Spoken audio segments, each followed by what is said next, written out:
नमस्कार दोस्तों, रिसेंटली दिल्ली के अंदर एक्साइज पॉलिसी के केस के चलते इन्फोर्समेंट डायरेक्टरेट द्वारा दिल्ली के चीफ मिनिस्टर अरविंद केजरीवाल को अरेस्ट कर लिया गया था, जिसके बाद इंटरनेशनल लेवल पे बहुत हो हल्ला हुआ क्योंकि अरविंद केजरीवाल लीडर हैं आम आदमी पार्टी के, जो one of the most prominent opposition party है भारत के अंदर।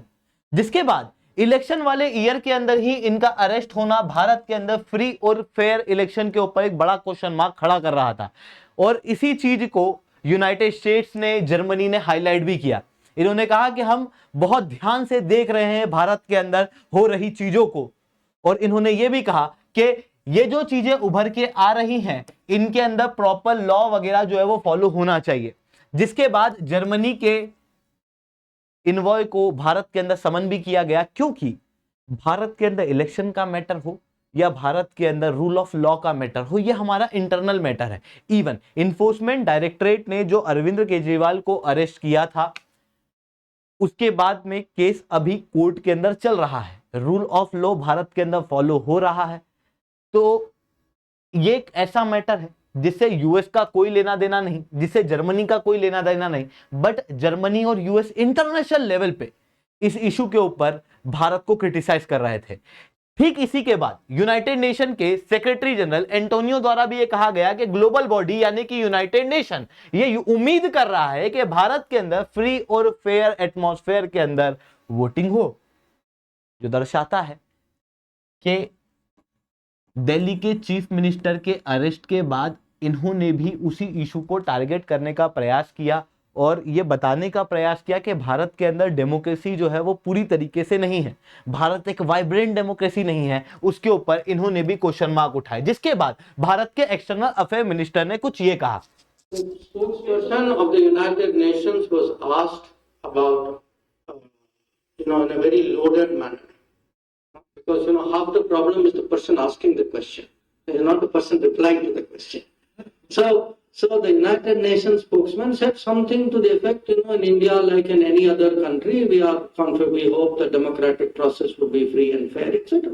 But in India, I don't need the United Nations to tell me our election should be free and fair. No, I have the people of India. The people of India will ensure the elections are free and fair. तो इन्होंने कहा कि United nation से मुझे पूछने की आवश्यकता नहीं है कि भारत के अंदर इलेक्शन फ्री और फेयर तरीके से हो रहे हैं या नहीं। भारत के अंदर इलेक्शन फ्री और फेयर तरीके से हो रहे हैं नहीं, इस चीज को इंश्योर करेंगे भारत के नागरिक, और वही सवाल उठाएंगे कि यार भारत के अंदर इलेक्शन फ्री और फेयर तरीके से हुए थे या नहीं हुए थे। इन्होंने कहा, ये क्लियरली ये दर्शाता है कि इलेक्शन जो है वो हमारा एक इंटरनल मैटर है, जहां पर नागरिक जो है वो डायरेक्ट इन्वॉल्व होते हैं और वो इतने समझदार हैं कि वो बता सकते हैं कि इलेक्शन फेयर थे या नहीं थे। दोस्तों, इस वीडियो के अंदर हम लोग डिटेल में इसी स्टेटमेंट के ऊपर चर्चा करेंगे, साथ में ये भी बात करेंगे क्या यूनाइटेड नेशन के सेक्रेटरी जनरल भारत के खिलाफ या फिर किसी भी कंट्री के अंदर इस तरीके के स्टेटमेंट दे सकते हैं या नहीं। दोस्तों, उन सारी चीजों के ऊपर बात करेंगे, बट उसके पहले आप लोग मेरे साथ में SRC10 टेलीग्राम ग्रुप के ऊपर जुड़ सकते हो। मेरे क्लास की अपडेट, पीपीटी, PDF सब कुछ आपको मिल जाएगी। इसके अलावा UPSC CSE कि अगर आप लोगों को तैयारी करना है तो इंडिया के टॉप एजुकेटर ऑफलाइन क्लासेस के अंदर दिल्ली करोलबाग के अंदर, प्रयागराज के मुखर्जी नगर के अंदर आप लोगों को पढ़ा रहे हैं। अगर आप लोग वहां पर जुड़ना चाहते हो तो आप बिल्कुल से जुड़ सकते हो, क्योंकि हमारे ऑफलाइन सेंटर्स ऑलरेडी खोले जा चुके हैं। अगर आप 8 अप्रैल के पहले पहले इनरोल करते हो तो आप कर सकते हो, आपको हमारे कोड से 40% तक का डिस्काउंट जो है वो प्राप्त होगा। चलिए दोस्तों, आप समझने का प्रयास करते हैं सबसे पहले कि क्या यूनाइटेड नेशन किसी भी कंट्री के इंटरनल मैटर के अंदर इंटरफेयर कर सकता है या नहीं।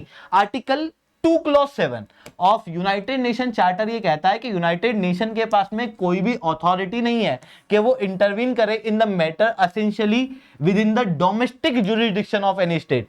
किसी भी देश के जो डोमेस्टिक ज्यूरिडिक्शन में जो चीजें आती हैं उसके अंदर यूनाइटेड नेशन इंटरफेयर नहीं करेगा। However there are certain exemption, जिन केसेस के अंदर यूनाइटेड नेशन जो है वो इंटरनल अफेयर के अंदर भी इंटरफेयर कर सकता है, जब किसी देश का इंटरनल अफेयर ग्लोबल लेवल पे पीस और सिक्योरिटी का इशू बन रहा हो। जैसे 2011 के अंदर जो लीबिया के अंदर हो रहा था, जहां पर सिटीजन को मारा जा रहा था, तो ये ग्लोबल लेवल पे सिक्योरिटी का बहुत बड़ा कंसर्न था, जहां पर यूनाइटेड नेशन को इंटरनल अफेयर के अंदर इंटरफेयर करना पड़ा और वो बिल्कुल जस्टिफाई था।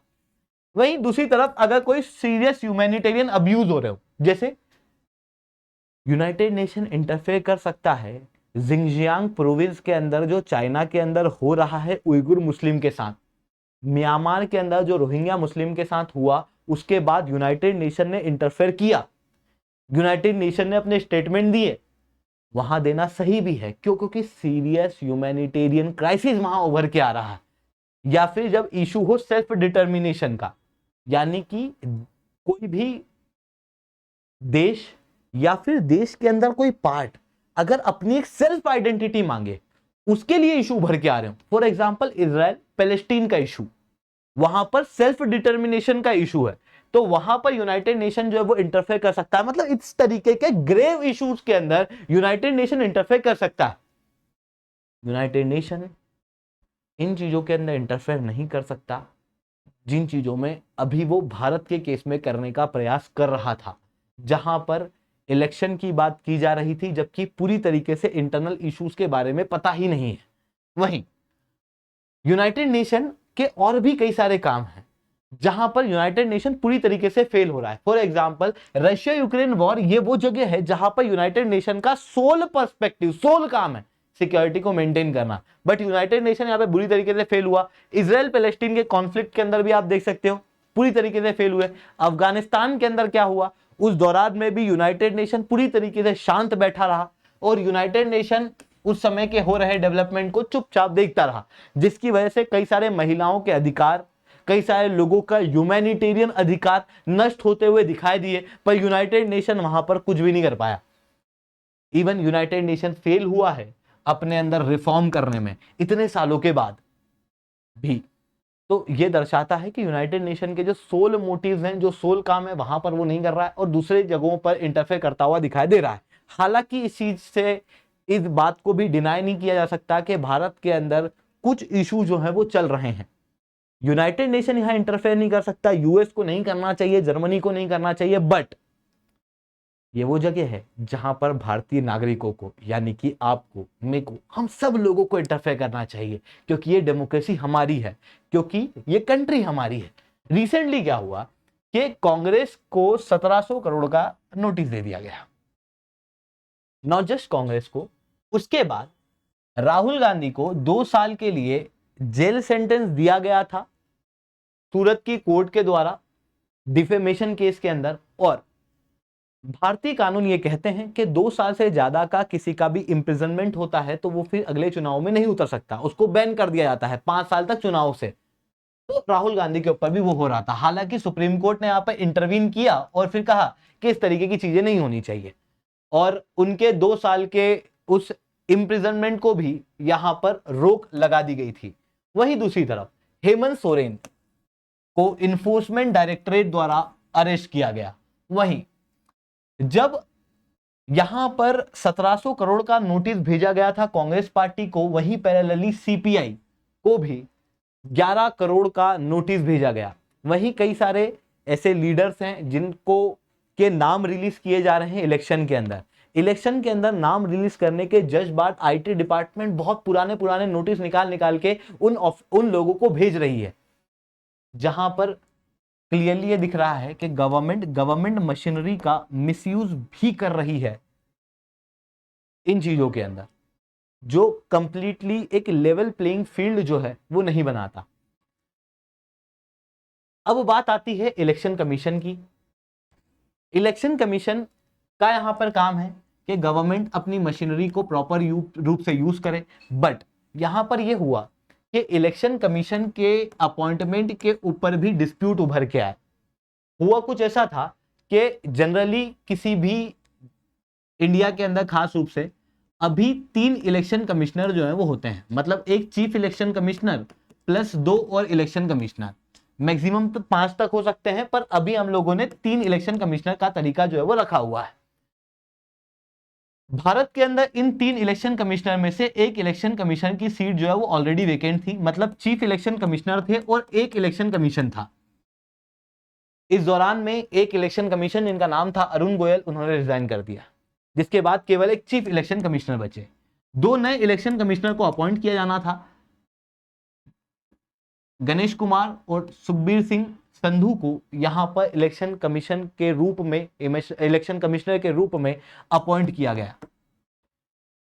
बट जब ये इलेक्शन कमिश्नर को अपॉइंट किया गया तो उसकी प्रोसेस क्या थी? जो नए इलेक्शन के कानून है, इलेक्शन कमिश्नर के कानून है, उसके अनुसार leader of opposition, prime minister और एक कैबिनेट मंत्री, ये 3 लोग बैठते हैं। प्राइम मिनिस्टर, कैबिनेट मंत्री के अंदर भारत के गृह मंत्री अमित शाह बैठे थे। लीडर ऑफ अपोजिशन भी यहां पर थे जब इलेक्शन कमिश्नर को चूज किया जाना था, पर इनको एक बहुत लंबी लिस्ट दे दी गई और उन्हें टाइम ही नहीं दिया गया नाम को चूज करने के लिए, और फाइनली नाम जो है वो चूज कर लिए गए। हालांकि सुप्रीम कोर्ट के सामने एक केस गया कि इलेक्शन कमिश्नर के अपॉइंटमेंट को होल्ड कर दिया जाए, और सुप्रीम कोर्ट ने उस चीज के ऊपर मना कर दिया। वहीं दूसरी तरफ कई सारे लोगों का कहना यह है कि अगर अपोजिशन नष्ट भी हो रही है, क्योंकि वो होता हुआ दिखाई दे रहा है, चाहे किसी के ऊपर करप्शन के चार्जेस लगा के उसे अरेस्ट किया जा रहा हो, क्योंकि पीएमएलए के तहत फिर वो इनोसेंट, डॉक्ट्रिन ऑफ इनोसेंस जो है वो काम नहीं करता, या फिर अपोजिशन के लीडर्स को खरीद लेना, जो लीडर खरीदे नहीं गए उनके ऊपर आईटी डिपार्टमेंट के नोटिस भेज देना, इन सारी चीजों से अपोजिशन जो है वो नष्ट होती हुई दिखाई दे रही है। तो वहीं दूसरे आर्गुमेंट ये भी आते हैं कि कोर्ट तो इंडिपेंडेंट है ना, बट कोर्ट और अपोजिशन का अपना एक अलग काम है। कोर्ट जो है उसका काम है लॉ को मेंटेन करना, कानून को देखना। गवर्नमेंट ने जो कानून पास कराया है, पार्लियामेंट ने जो कानून पास किया है, क्या वो कॉन्स्टिट्यूशनल था या नहीं था, जो लॉ है वो वैलिड है या नहीं है, इन सारी चीजों के ऊपर काम करती है जुडिशरी। पर अपोजिशन क्या करती है? अपोजिशन एक अलग पर्सपेक्टिव देती है। कोई पर्सपेक्टिव गवर्नमेंट ने दिया है या रूलिंग पार्टी ने दिया है, तो अपोजिशन क्या करेगी? अपोजिशन उसके लिए एक सेपरेट आइडिया दिखाएगी। अपोजिशन यहां पर कहेगी कि नहीं नहीं, ये चीज गलत है, ये पॉलिसी गलत है, हम ऐसा भी तो कर सकते हैं। मतलब एक डाइवर्स पर्सपेक्टिव दिए जाते हैं। आपके पास में 4-5 अपोजिशन है, मतलब आपके पास में 4-5 ऑप्शन है, आप उनमें से चूज करोगे। तो अपोजिशन पूरी तरीके से पॉलिटिक्स के लिए है और जुडिशरी लॉ के लिए है। अपोजिशन जो है वो यूज करती है debate, discussion, protest, pressure group, इन तरीकों को। वहीं जुडिशरी जुडिशियल रिव्यू को यूज करती है गवर्नमेंट पे लिमिटेशन लगाने के लिए। ऐसी कंडीशन में अपोजिशन और जुडिशरी दोनों अलग अलग है और दोनों की अपनी एक इंपॉर्टेंट जरूरत है। अपोजिशन का स्ट्रांग होना या फिर एक डाइवर्सिफाइड अपोजिशन होना वाइब्रेंट डेमोक्रेसी को दर्शाता है, और वही हम लोगों को चाहिए।